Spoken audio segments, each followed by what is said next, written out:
Welcome, everyone, to the Spring 2026 edition of the Indie Kids Book Buzz. We are asking everyone to mute their microphones and turn off their cameras so we can focus on today's presentation. I'm Betsy Bird, Collection Development Manager of Evanston Public Library, Kirkus reviewer, SLJ blogger with a Fuse No. 8 production, podcaster, and also author. As I've often said, I am a big fan of what indie presses bring to the whole children's book world, and I am thrilled to be moderating today's discussion. This event, in case it's your first, is brought to you by houses. It means that they can and do take risks, often based on their passion for an idea, the feel of a book, an author, or an illustrator. Now, independent book publishers, libraries, and bookstores form a wonderful and close-knit ecosystem that fosters creativity and diversity and literacy. And of course, we all love books, and we want to make sure to get them into the hands of readers. And with that in mind, this group is holding seasonal webinars as a way for folks like you to find out about some amazing forthcoming titles. But before we get into our Spring 2026 preview, we're going to do a lightning round. Everybody loves that, with our panelists. They will each tell us their surprise hit of the current Fall 2025 season. One book, 15 seconds, and yes, we will be clocking them. I am going to go in alphabetical order by first names for this round. Angus, you're up. All right, my surprise hit is a debut, Salmon Run by Annie Chen. It got great reviews from all the major journals, including a star from the Bulletin, and glowing quotes from the likes of Candice Fleming, Eric Roman, and Jason Chin. And it was selected as a Junior Library Guild Gold Standard title. Woo, I had to second that. That was so sweet. All right, people, that's how it's done. Bronte, you're next. Okay, Cracking the Code is all about codes, secret codes, how they've changed the course of human history, how they're being used today, and how they'll be used in the future. Everything from hieroglyphics to computer codes to the human genetic code, lots of diversity and lots of STEM. Look at that. Even ended on the word STEM. That is excellent. I love that. All right. Megan, you're up next. Hi, everyone. Our surprise hit of the season is All Around a Year, a really fun book about the 4 seasons following a little mouse family. It's available in English and Spanish simultaneously, and it has a starred review from Kirkus. Very nice. Okay. Taylor, you're following that up. All right.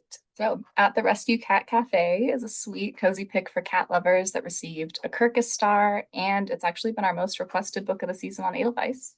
But my favorite endorsement is from a kid reviewer who said he loves the book because it lets him practice reading the days of the week out loud. Very cute. Right at the edge there. Nicely done. All right. Zainab, you get to close this one out. Sure. So Unreal by Kate Simpson. It's a 2025 Eureka Nonfiction Children's Book Award Silver winner, a Junior Library Guild Gold Standard selection. It's a compelling insight into all the weird and wonderful creatures that inhabit or not our world. Unreal is engaging, informal, and an informational picture book. Ooh, nicely done.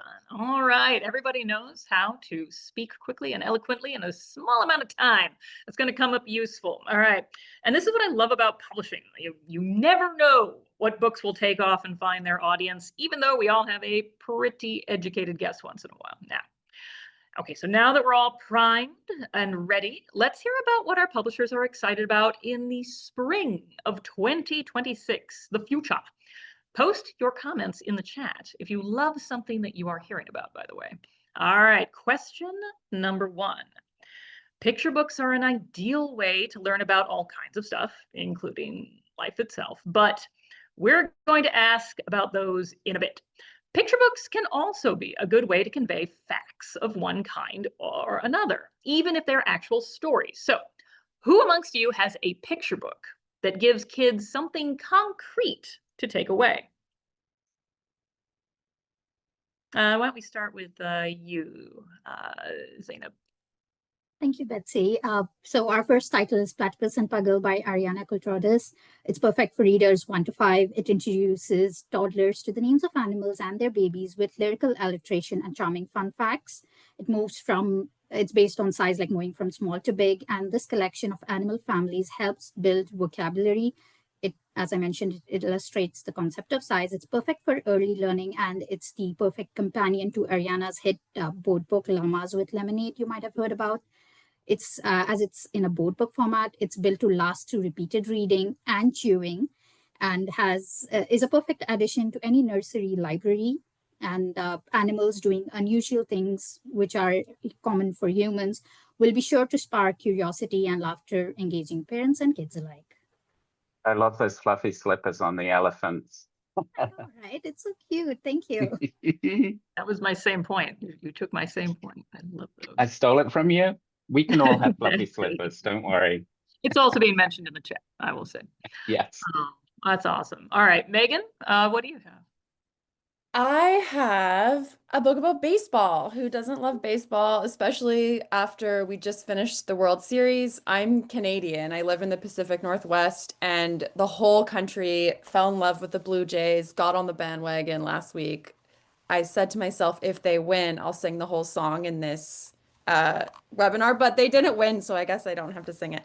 But yeah, Take Me Out to the Ball Game, the famous baseball anthem written by Jack Norworth with pictures by Gary Clement, who was a very well-known cartoonist and children's picture book illustrator.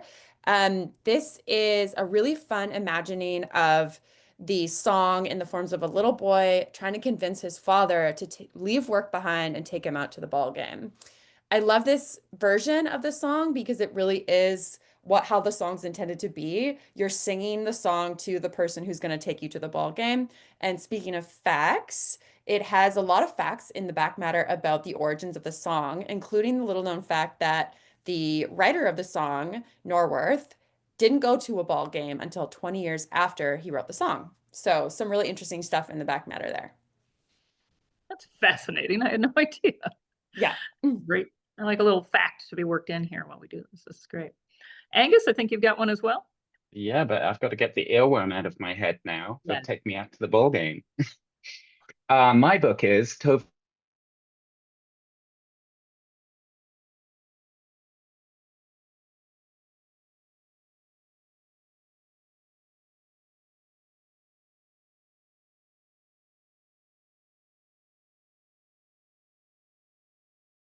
are off the table.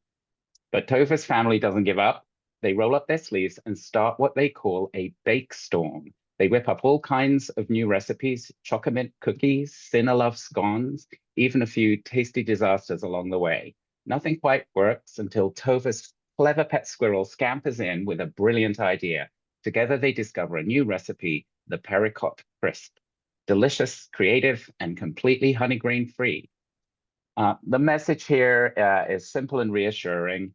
Having an allergy or food intolerance isn't the end of the world. With a little imagination and teamwork, and something wonderful and delicious can always come out of a challenge. This is a topic rarely seen in picture books, yet so relevant for today's families and classrooms, helping children understand and empathize with others' experiences. Debut author Melissa Taylor is well known in the kidlit world as the creator of Imagination Soup, a go-to resource for discovering the best new children's books. And we're delighted that this is just the beginning. Melissa's second book with us will arrive in spring 2027. Thank you. Oh, and I'm thrilled to say that it is a Junior Library Guild Gold selection, as you saw from the cover. Thanks. Congratulations. Always a good thing to have as well. All right, well, let's move on to a slightly different topic here. So we're celebrating Indigenous stories and creators this month in the US, but we know that these stories can be shared all year long. What do you have coming in the spring that can be added to people's collections? And Megan, we're going to start with you here. Oh, fun. I get to start. Okay, yay. So I definitely think you should add We All Love to your collection by the Cree Métis author and illustrator Julie Flett. You should also add the first book in this series to your collection if you haven't, We All Play, which was a best book of the year in the New York Times, New York Public Library, Washington Post, Boston Globe, everywhere when it came out. That book is now in hardcover and board book. It explored similar ways that animals and children play. And in We All Love, we have the similar ways that animals and children show love to each other. So a very similar format and story, but all new, gorgeous, beautiful art. You'll see some of it here. It's so cute. This is one of those rare books, both written and illustrated by Julie.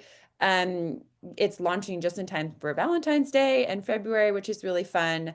And yeah, we'll most likely go to Board Book with this one as well. That's excellent. Thank you. Bronte, what do you have? Oh, Julie Flood is so talented. Oh gosh. Chi Miigwech, big thank you. So this is by Astra Marta, illustrated by Jordan Stranger. Astra and Jordan are both Anishinaabe. They're both based in Manitoba in Canada. Astra is writing under a pen name. She's a 60s scoop survivor, so in many ways she was disconnected from her First Nations culture, but what she kind of took from that journey that she's been on throughout her life is this book is about gratitude, and it's not meant to be like exclusively Indigenous, which I think is quite nice for having in a collection, that there's really beautiful points of connection with her Anishinaabe roots. And there's also lots of messages that everybody can relate to, no matter your background. So it's all about gratitude. We can see here the parent and child are letting tobacco leaves blow into the wind, and these follow through all the different spreads. They represent gratitude as part of an offering to give thanks. And it's just gratitude for everything, connections to nature, our emotions, being able to satisfy your basic human needs. The Seven Grandfathers teachings, there's a little piece about those in the back. It's just a really, really beautiful and very sort of simply written and easy to connect to book about gratitude. Wonderful. And I think to round us all out here, we have Taylor. Yes, so something a little bit different. I have a salmon story written by Métis author Willie Pohl and illustrated in some gorgeous, bold Northwest Coast formline art by Niska Métis artist Chantel Trainer Matties.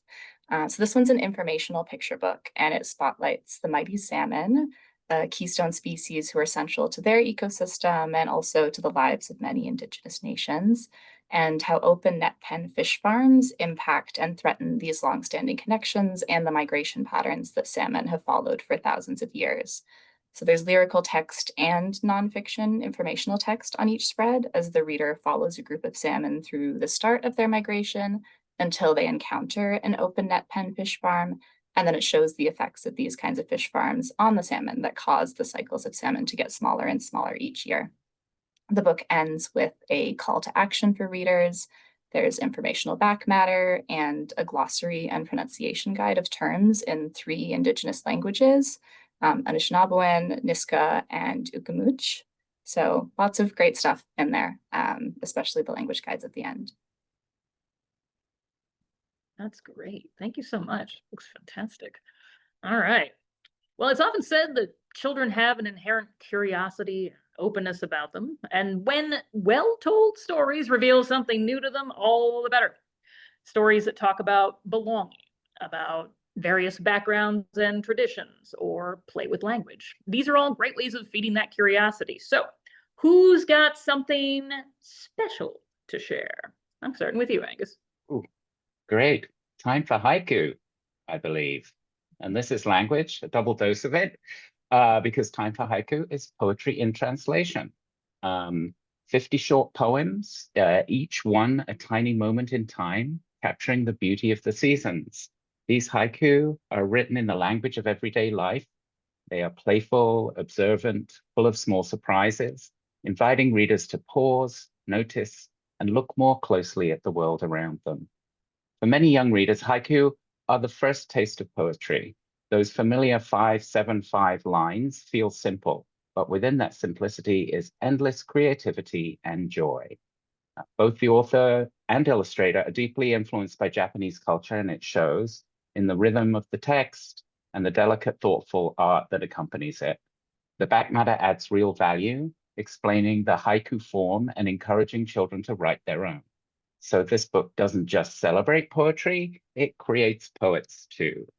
And if Time for Haiku connects with readers the way our earlier Import Downpour did, yes, the other book we published with an umbrella on the cover, we'll be thrilled. The book became a Publishers Weekly Best Book of the Year and, oh, an Evanston Public Library Best Book. And we think Time for Haiku could be its poetic twin. It's Fantastic. gorgeous. It's so nice. And I like how Stephanie said in the chat that haiku is so approachable for kids. It's a lot like texting. If you think about that one. So there you go. Good point. Yeah. We Taylor, should what do you all try texting in haiku. think? Really Exactly. fun. Exactly. Yes, I love that one, Angus. That snowy spread was gorgeous, but it also kind of reminded me that I think it's gonna snow in Toronto here next week. So that's sending Ooh. shivers down my spine a little bit. Anyways, my pick would have to be Samina Goes to a Wedding. It is a really great pick for fostering creativity that invites readers along to experience customs and traditions surrounding a traditional Bangladeshi wedding. So there's lots for readers to explore on each page as we follow Samina and her family preparing for Samina's first Bangladeshi wedding. There's informational sidebars for additional context and fun facts, and there's also a Bengali word or phrase with its English translation on each page as well. So we follow Samina through all kinds of exciting wedding preparations, like the family gift exchanges, the hulud ceremony, and mendi or henna painting. And then we get to experience the wedding celebration with its feast and music and dancing at the end. There is also back matter in this one as well, with a glossary and pronunciation guide of the Bengali terms used in the book. So curious minds will have lots and lots to dig into with this one. Absolutely lovely. Thank you. You're just hogging the mic here, Angus, but I think you've got another one. Oops, not if I don't unmute my microphone. Here we go. Yes, An Invisible River to Cross. Here we have a deeply moving story about finding one's voice in a new land. Afsi, a young girl, has just arrived in an English-speaking country. Everything around her feels strange, the sounds, the signs, even the rhythm of people's speech. She longs to fit in, but the new language feels like an invisible river she must now somehow cross. Her journey is helped by two companions, a kind classmate who reaches out with friendship, and a magnificent imaginary dragon drawn from the fairy tales of her homeland. Together, they help her take those first uncertain steps across the river, from silence to connection, from fear to belonging. The story is rooted in the author's own experience of leaving Iran and beginning again in the United States. It is a story of courage, adaptation, and hope that will resonate with any reader who's ever felt out of place. The illustrations are truly magical, shimmering with patterns, colors, and details inspired by Persian art and culture. Our illustrator was chosen with great care. Her previous work includes the award-winning Mystery Bottle, a book inspired by letters between her son in America and his grandfather in Iran. In An Invisible River to Cross is a story about empathy, imagination, and the quiet strength it takes to find home in a new language and a new world. Thank you so much. That's excellent. All right. Bronte, why don't you show us what you have? Yeah, I have a great book to follow, that one from Angus, which the art in that book is so beautiful, Angus, that you just presented. Oh my goodness. I wish I could show more because that last one is so dramatic and It's sort of arresting, gorgeous. but there's quiet spreads as well. But look at this book, My Language is a Garden. It looks I know gorgeous. that actually So the art fun. in this one is, I think this is my favorite book of the it is a very beautiful book about heritage language is a term that I hadn't heard before, which is your first language or your mother tongue. And it is written by E.G. Alaraj, who wrote a board book that we have from a couple years ago called When Stars Arise, which is an absolutely beautifully written book. She clearly has a way with words, and illustrated by the very talented Rachel Wada, who did Welcome Dark, which we published in board and in hardcover.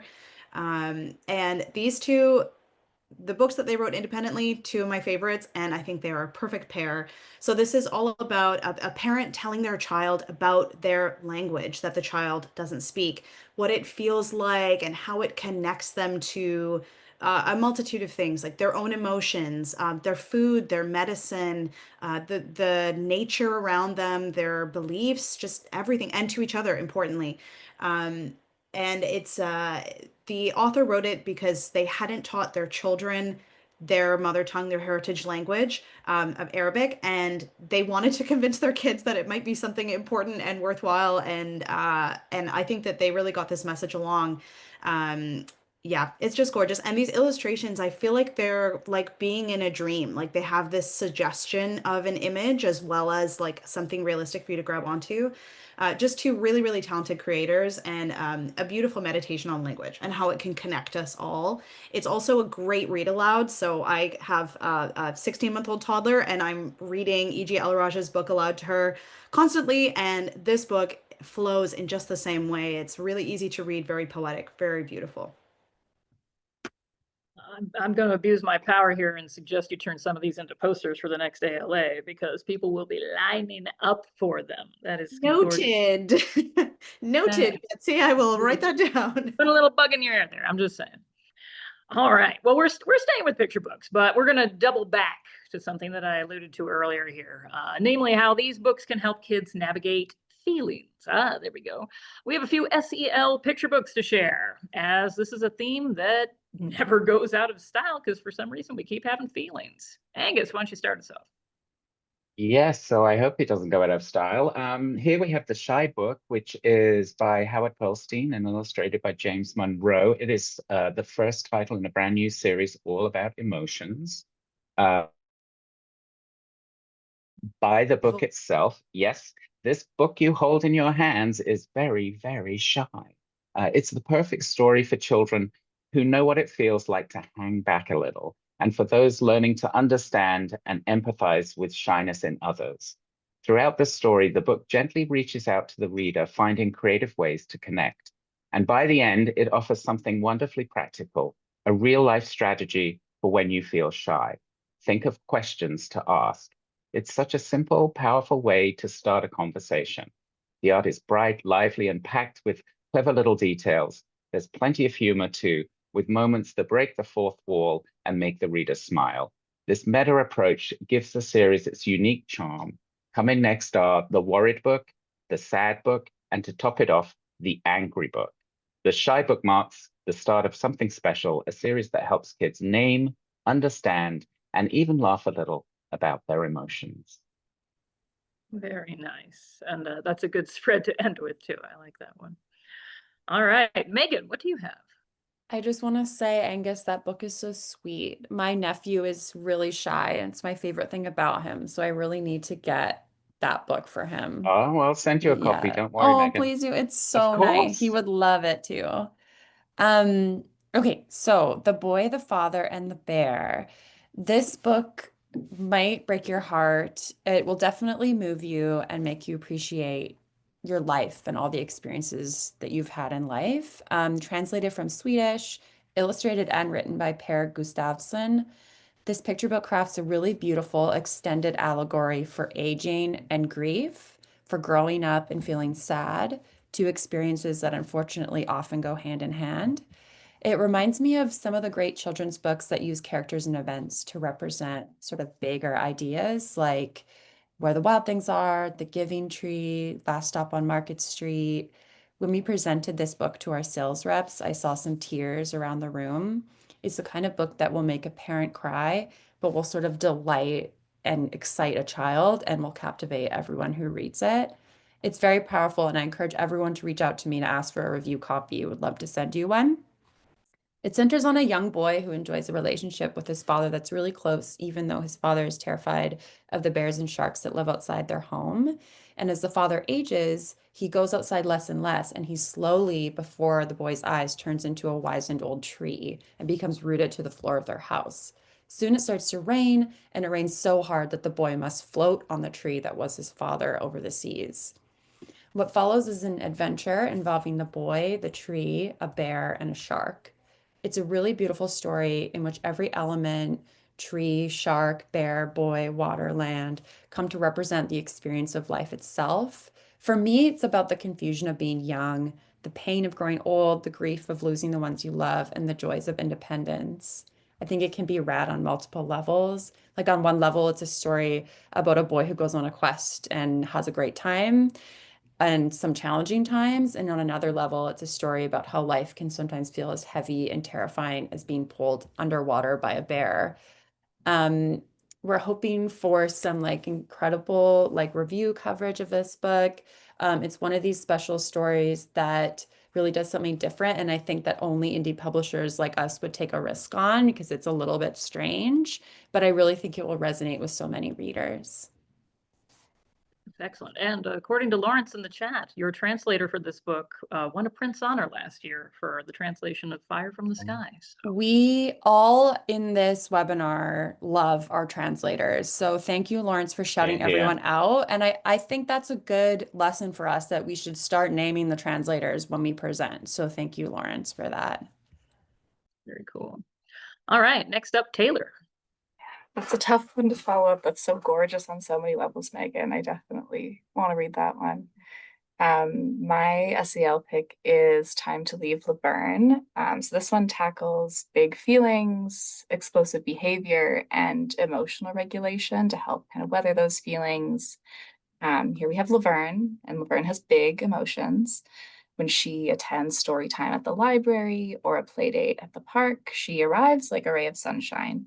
But when it's time to leave, she twists and turns into a thunderstorm. Eventually, she realizes there are tools she can use to help manage her inner thunderstorms, like braving each emotion and helping name them with her stuffed animals. So Laverne puts her solution to the test, and it works.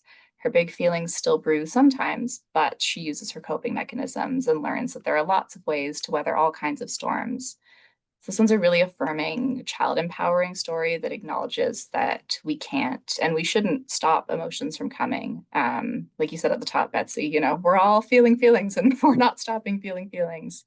But there are things we can do to help us deal with those bigger emotions and ones that are harder to handle. And comparing Laverne's big feelings to weather systems throughout is a really great way to help young readers grasp just how she's feeling. And it also provides them with a useful tool and a useful way to talk about their own feelings as they're navigating those as well. So I think this is one that the youngest readers are going to get a lot out of. Sometimes I want to throw a fit when I have to leave the park too. So, you know, happens to the best of us. I just like the fact that her name's Laverne. I think that's awesome. Yeah. We love that too. Yeah. That's great. Well, thank you so much. Angus, let's go back to you. I'm feeling particularly emotionally raw and exposed at this moment after those books. All right, last one in the SEL section, The White Raven. Here we have a beautifully lyrical and deeply moving picture book that asks timeless questions about identity, empathy, and acceptance. In The White Raven, we meet a raven who's different, born white instead of black. So you need to know that in nature, that happens only once in every 30,000 births. It's a real condition called leucism, which the author explains in the back of the book. Through its poetic text and striking imagery, the story gently explores what it means to be different and how we might respond to difference, with fear or with understanding. Each page poses quiet philosophical questions, inviting young readers to think about inclusion, belonging, and kindness, and to find their own answers. It's a book that feels absolutely right for this moment, for classrooms and families eager to have meaningful conversations about diversity and acceptance. There's a wonderful quote on the back cover from Catherine Applegate, who calls the book lyrical, wise, and unforgettable. Author-illustrator Catherine Otoshi is, of course, beloved for her best-selling titles 0, 1, and 2. These are books that have sold in the hundreds of thousands of copies and continue to resonate with teachers and booksellers and librarians. She's a powerful speaker and educator herself, and she's committed to devoting a full year to promote The White Raven through school visits, conferences, and bookstore appearances. With its luminous art, poetic text, and universal message, The White Raven is destined to soar. Sorry for the pun. A perfect book for today's conversations about who we are and how we learn to see and celebrate one another. Oof, that is a beautiful one to look at. Thank you so much. Look at that. Especially that one. I like that previous spread too, where you could see the raven in the outline of the tree and everything. It's very cool. Yeah, there's a lot of negative space use in the artwork. That's really, really beautiful. I do love me some negative space. That's excellent. Too.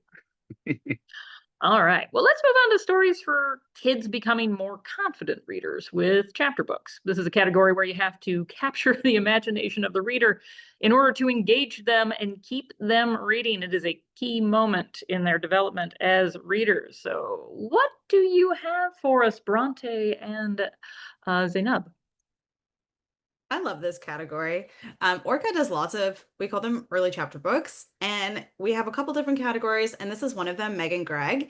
Hopefully you have seen this series floating around. This is book 7. If you haven't, please get to know it. It's a fantastic decodable series that teaches with phonics. It's written by a sister team. Love it. Elspeth and Rowena Ray. Rowena has written lots of books outside this series, even for Orca. And Elspeth is a literary specialist, and she's a teacher for kids with dyslexia and other language learning disabilities. And she herself has dyslexia. So there's like a lot of firsthand knowledge coming here on how to teach kids to read and to get them excited, not just learning. So the series is structured as you can use like a buddy reading system. So we'll see on the next slide what this looks like in practice. It has one page that is for the slightly more experienced reader, parent, librarian, teacher, caregiver, whoever, or just a stronger reader. And then one page for the reader who is learning at a lower level. So as kids get better and better at reading, they can read the whole thing themselves. If not, they can read it with a buddy reader. So it's kind of fun like that. It's kind of inclusive and lots of features to increase accessibility, like these comic book style illustrations. It's a highly readable font that Orca's worked on developing.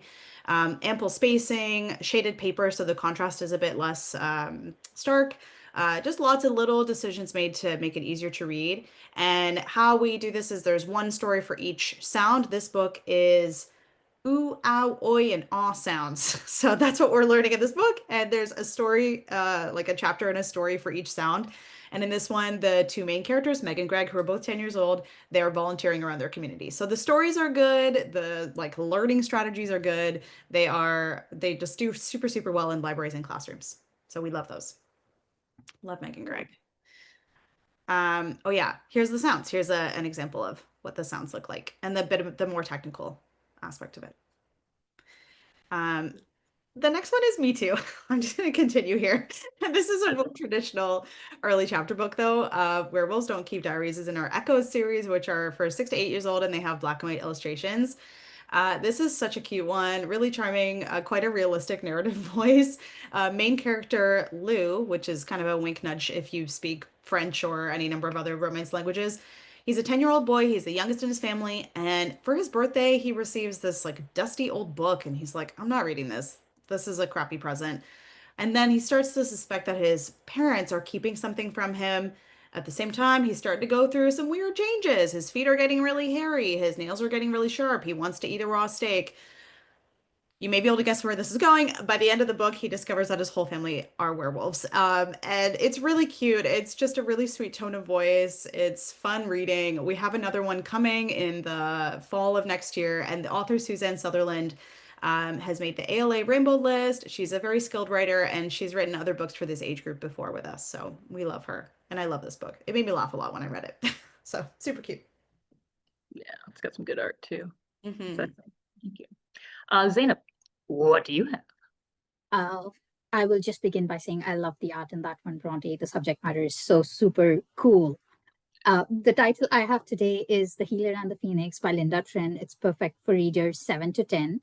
This is the first book in an exciting new fantasy series, which has colorful illustrations from the author of the award-winning Nguyen Kids. This book introduces the legendary allies. It's a powerful group of 10-year-olds who, along with their mythical ally animals, embark on risky quests to help heal their communities while finding their own voices. As you can see from the illustrations in the next slide, it's inspired by Vietnamese mythology and language that includes spiritual and supernatural elements that are naturally woven into everyday life, creating a fantasy that feels grounded, accessible, and real. And the series will comprise of 4 books, each with a focus on solving an issue that plagues the world. And it's told from the perspective of a different team member, offering an easy to read, emotionally rich experience. This book in particular explores themes of social justice, empathy, and resilience, all subjects that support social emotional learning and spark important classroom conversations. I think we're all admiring those full color interior illustrations right now. That is some fabulous stuff. That's great. Thank you. Well, by the upper elementary grades, kids are more confident in their choice of fiction, both novels and graphic novels. So, Megan, let's start off with what Greystone has. What you got? Yeah, so this is Fiddlehead Forest, the second book in a new graphic novel series we launched this past spring. So the first book in this series is Barnacle Bay. This is the Little Habitat series. So these books focus on really tiny ecosystems that still have a really big impact. Barnacle Bay was an ALA Best Graphic Novel of the Year this year, which was really exciting. And Fiddlehead Forest is coming in April of next year. So Fiddlehead Forest is about a nurse log, so a tree that falls, there you go, a tree that falls in the forest, and all of the flora and fauna that thrive on the decaying, rotting, mushy, great tree that is full of nutrients and fungi and all sorts of great stuff. So these books are all vetted by multiple different scientists who are experts in the field to make sure that we have all the facts right. Yana Curl writes and illustrates them. She has a really great ability to mix sort of sidebar facts with a really great storyline. The main character in this story is a fern, but there's also other characters like a mushroom. The nurse log is a character. And she also is a very funny, like kind of she's a real dad joke person. So there's a lot of like little puns and funny little dad jokes throughout this. It's kind of like a nerdy scientific like Captain Underpants type of thing. But like way more fulsome, I guess. But I was a huge Captain Underpants fan when I was a kid. So yeah, really, really excited about this series. And again, like I would really encourage everyone to flip through it on Edelweiss and take a look at all the spreads which we have there because they're really colorful and interactive. Fun. And yeah, if it's anything like Barnacle Bay, there may be a pun in there somewhere. So yeah, it's true. All right, fantastic. Zainab, what do you have? Speaking of mushrooms, I have something mushroom related, but this is Ready Cassette Go by Jared Sitter. It's perfect for readers 7 to 11. This is the first book in an imaginative new middle grade graphic novel series about friendship, community, and trying things outside your comfort zone. It's a celebration of community, creativity, and the courage it takes to put yourself out there. As the title suggests, Cassette City is the coolest place, full of arcades, skate parks, monster movie marathons, and music. So when a wisecracking raccoon, a sentient mushroom, and a robot with big feelings recruit the standoffish new girl Melody to help them win the battle of the bands, Melody learns that maybe these misfit musicians are actually the best friends she really needs. And after all, life is better when you band together. As the interiors highlight, this book is big on 90s nostalgia with skateboards, Walkmans, arcade games. It's a fantastical analog world with major retro vibes and endless visual appeal. This is first of 3 books to come in the series. Thank you. Yeah, you had us at sentient mushroom pretty much. So Okay, you had me at 90s nostalgia, which is totally me. But this main character dresses like I did in the 90s, so in the 2000s as well. Cool, very cool. there's a lot of real going on here. Megan, Oh, it's me again. Okay, It's cool. you again. Yeah. Yay. Well, we at Greystone Kids love the Yellowstone wolves. We were really, really lucky to be introduced to the legendary Yellowstone wolf researcher Rick McIntyre, and he wrote some incredible best-selling books for the adult side of our publishing. Here on the kids side, he's now putting out some books for like the middle school, middle grade range. We have 3 so far. The first was The Unlikely Hero. The next was A Time of Legends. And now we have Queen of the Wolves. The Unlikely Hero just got adopted into some really cool curriculum about conservation and increasing diversity and conservation for Title I middle schools, which is really interesting. Queen of the Wolves, each of these books follows a story of an alpha wolf. Queen of the Wolves follows the story of the alpha female, 06 in Yellowstone, who was the legendary alpha female wolf and was sadly shot by hunters outside the park. It's a very moving story. Rick writes these alongside David A. Polson. Spare Time is a Rodeo Caller, which is pretty cool. So yeah, a really dynamic duo making these books. And yeah, I was at ALA this year, and a couple of middle school librarians came up to me and said these books have been great for boys who are reluctant to read because they're full of adventure and like cool facts. So something to keep in mind. Very cool. Oh, rodeo collar. My goodness me. All right. Zainab, we're going back to you again.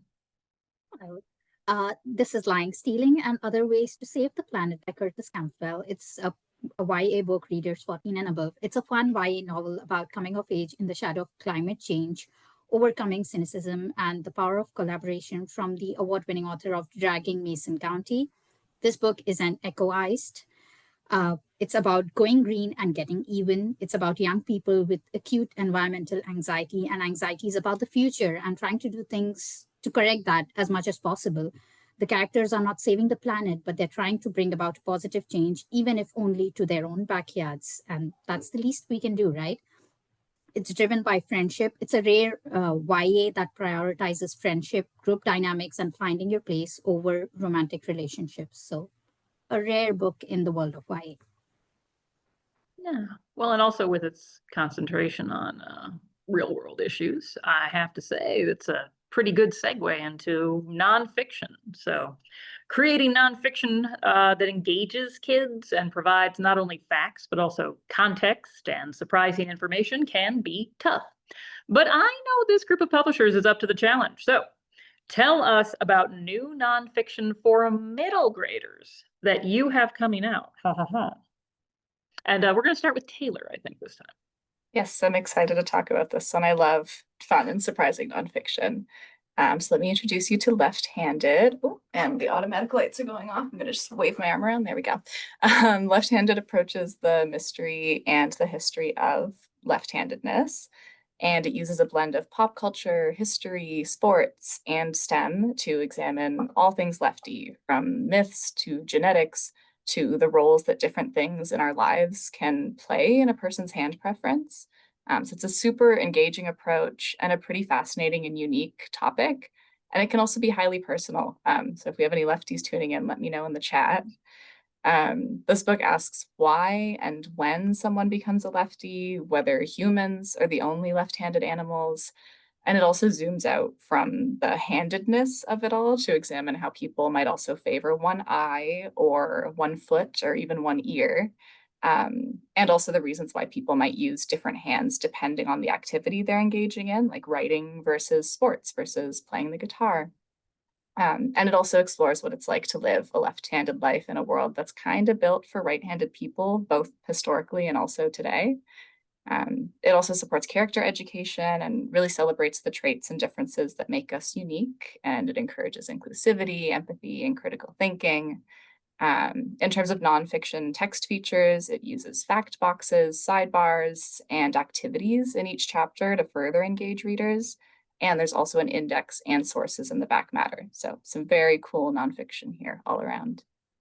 That's great. I know that last year when Lefty came out by Mo Willems and Dan Santat, I was wondering, how come we don't have more books on left-handedness? So your timing is perfect. Glad to hear it. Yeah. Zainab, what do you have? We have Built Like a Bug, How Insects Inspire Everyday Inventions by Anjali Joshi, perfect for readers 8 to 12.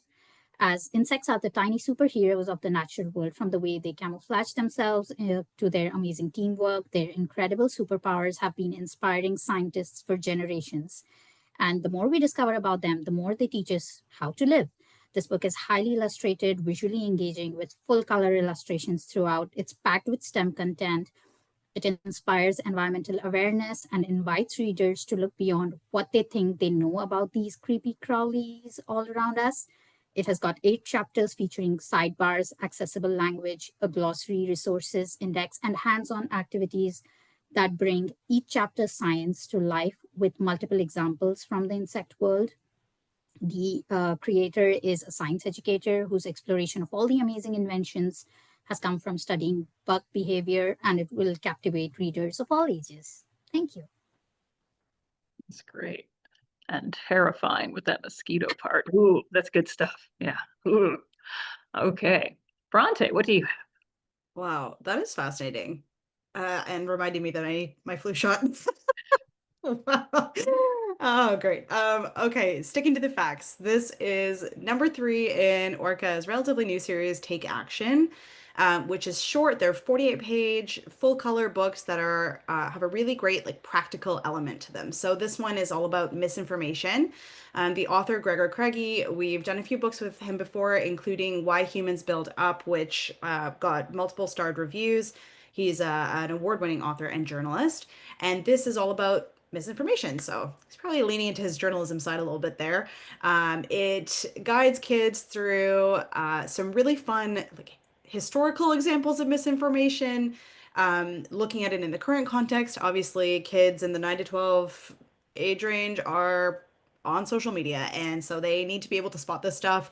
And this gives 10 concrete actions, including how to investigate a source, how to weigh evidence, how to find experts, and how to check your own bias, ways for kids to recognize misinformation, to avoid perpetuating it, and just, yeah, generally to deal with misinformation. So it's really great. I like that practical aspect, that it's got some really realistic and concrete pieces of information that kids can take away. And I love this super colorful layout and interiors as well. Yeah, I think I can speak for everyone when I say we don't have enough books on battling misinformation. So as many as we can get, that's great. Particularly timely, since yesterday I learned that if you do a Google search and you do -AI with the search, it'll get rid of all those stupid AI Google search things at the top. Did you know Oh, that? that's a great tip. Thanks for It's a sharing it. great tip. I'm doing it all the time now. It's wonderful. Yeah, really good stuff. Thank you for Taylor, sharing that. yeah, no problem. Yes, great tip, Betsy, and awesome book, Bronte. Yeah, I'm up again. I'm so excited about our nonfiction. I'm talking about it twice. Next up, I've got Green Cities, which is a hopeful and accessible introduction to green cities and sustainable urban planning, showing how green infrastructure is addressing some of the causes and effects of climate change, making cities healthier and more comfortable and just more enjoyable places to live. So in 4 chapters, the book explains why people live in urban centers and cities, what a green city and green infrastructure are, and examples of green infrastructure from cities around the world, as well as the roles that readers can play in greening their own cities now and in the future. We were talking a little bit about eco-anxiety earlier, and that is part of why I think this one is a really important book. It's practical, but it's also a hopeful look at environmentalism and climate change. And climate anxiety, it's real for young people, but not just young people, you know, it's everybody's feeling it. So a book like this is really important to show actionable things that can be done and are already being done all over the world to help. Not to mention, again, the really fascinating nonfiction content. There's quotes from real climate activists.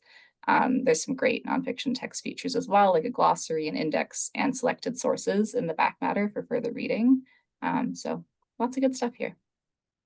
Well done. Yeah, and of course, climate anxiety freezes people up. So books like this unfreeze them and give them something to do. It's always good. Well done. All right. Well, I know this is a preview, but I want a preview. You know, we always love a sneak peek at the next season. So, what books from your fall 2026? Oh, a whole year away. What do you want to tease out to this audience? Zainab, why don't you start? Fall 2026 is so far away yet so near in the publishing world.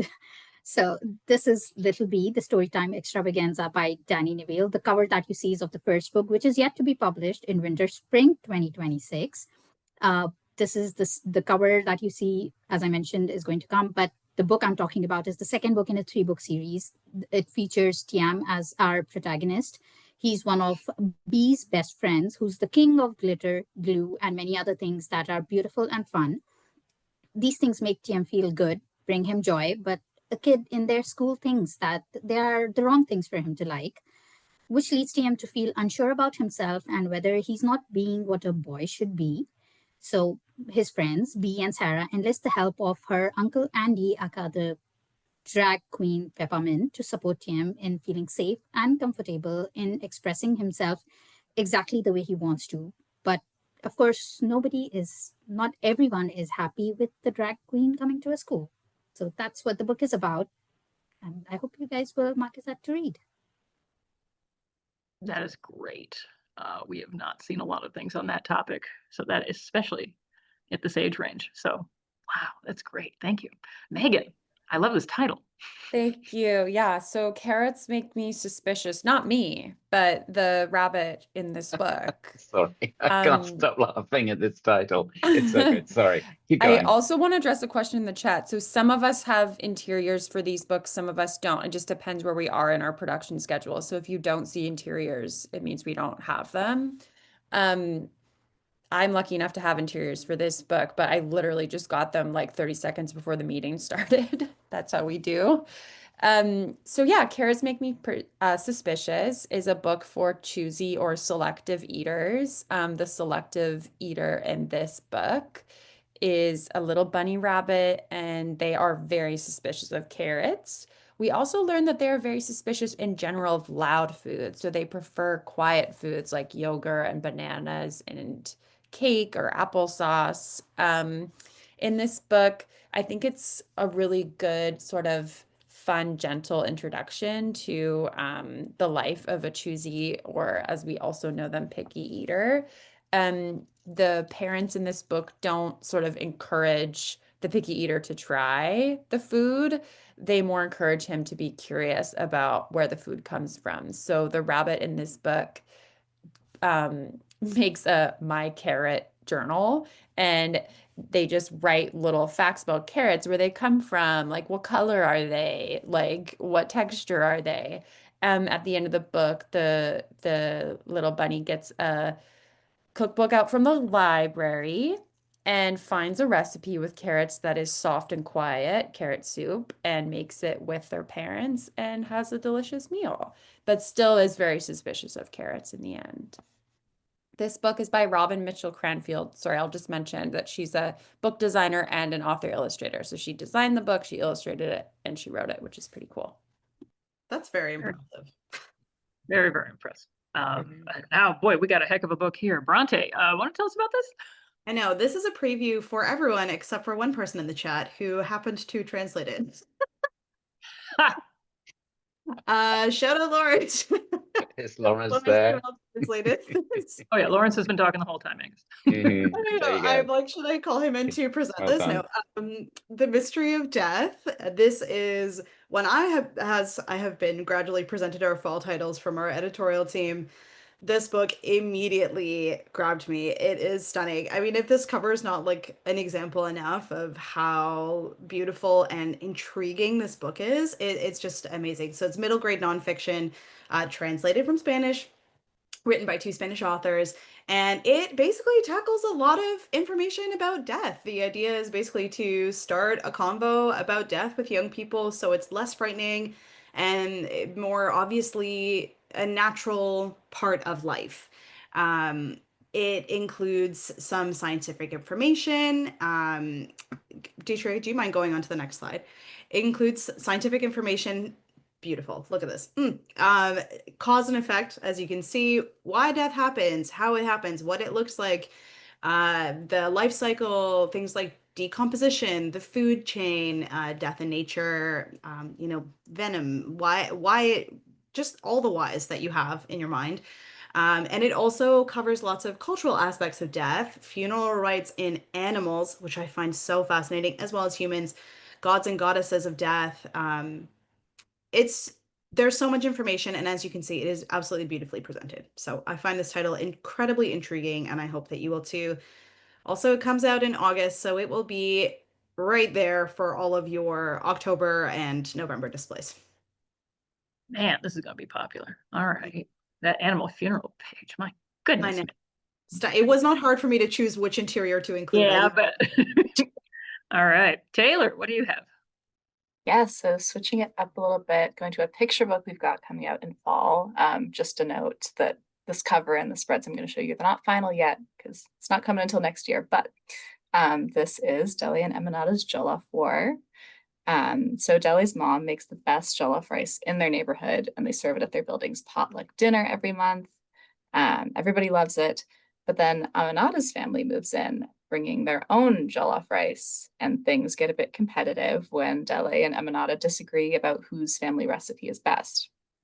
The competition ramps up when the two families decide to join a local cooking competition with their jollof rice recipes. And both kids go a little overboard in their attempts to outdo each other and make sure that their rice is truly the best. So it's a really fun story about taking pride in your cultural heritage and family traditions, while also being open to sharing new traditions with your family and community. For anyone unfamiliar, jollof rice is delicious. It's a traditional dish from West Africa, and the recipe can vary pretty greatly between different countries. So Dele's family is Nigerian and Aminata's family is Senegalese, and their different family recipes reflect that. There is going to be an author's note at the end and a recipe for Nigerian style jollof rice at the back of the book, reflecting the author Yewande's Nigerian background. So readers can also whip up their own delicious jollof rice at home if they wish. I was going to ask if there was a recipe, so thank you for Absolutely. Angus, what's Yes, thank you, Taylor. Now I'm hungry for lunch. But first, Me I'm going to too. bring it home with Run, Sing, Dream. From Rosa Parks to Greta Thunberg, from James Baldwin to Malala Yousafzai, our world has been shaped by those who found the courage to stand, speak, sing, and dream. In Run, Sing, Dream, Newbery medalist Linda Sue Park brings together a powerful chorus of voices, activists, artists, leaders, and visionaries, all united by their refusal to stay silent in the face of injustice. With spare poetic text and luminous illustrations, this book celebrates the many forms that bravery can take: a quiet act of resistance, a song that stirs the heart, a march that changes minds, or a dream carried forward. It is both a tribute to history's changemakers and a call to action for readers today, inviting children everywhere to ask one vital question: what will you do to be brave? Linda Sue Park is, of course, the beloved author of A Single Shard, winner of the Newbery Medal, and of A Long Walk to Water, which has sold over 2 million copies worldwide. She's also served on the advisory board of We Need Diverse Books and has long been a guiding voice for young readers learning empathy and action through story. Illustrator Nick Henderson, a visual artist from Missouri, brings an expressive cinematic style to each page. His colors, his compositions give every voice its own strength and humanity.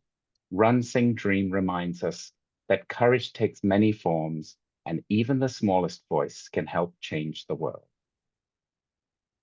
And that is how you end a preview, my friends. Wow, that is great. So what a great bunch of books we all have to look forward to next year. And speaking for myself, I can't wait to get my hands on them.